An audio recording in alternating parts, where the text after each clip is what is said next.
ಸ್ನೇಹಿತರೆ, ನೀವು ಕಲ್ಲಿನ ನಗರಿಯನ್ನು ನೋಡಿದ್ದೀರಾ? ಆ ಕಲ್ಲಿನ ನಗರಿಯಲ್ಲಿ ಯಾರೂ ವಾಸಿಸುವುದಿಲ್ಲ. ಅಲ್ಲಿ ಜೀವಂತವಿರುವ ಮನುಷ್ಯರ ಮನೆಗಳಿಲ್ಲ. ಆದರೆ ಮನೆಗಳಂತಿರುವ ನೂರಾರು ಸಮಾಧಿಗಳಿವೆ.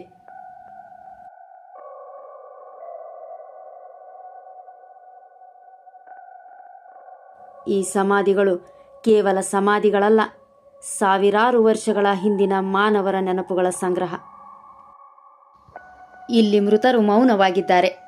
ಅವರ ಕಥೆಗಳು ಇನ್ನೂ ಬದುಕಿವೆ.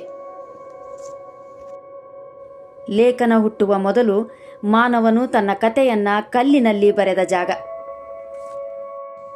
ಹೌದು ಸ್ನೇಹಿತರೆ, ಜಗತ್ತಿಗೆ ಮೆಗಾಲಿಥಿಕ್ ಸಂಸ್ಕೃತಿಯನ್ನ ಸಾರುವಂತಹ ದಕ್ಷಿಣ ಭಾರತದ ಪ್ರಾಚೀನ ಇತಿಹಾಸವನ್ನ ಹೊಂದಿದ ಕೊಪ್ಪಳ ಜಿಲ್ಲೆಯ ಹಿರೇಬೆಣಕಲ್ನ Morergudda, the stone city of the dead.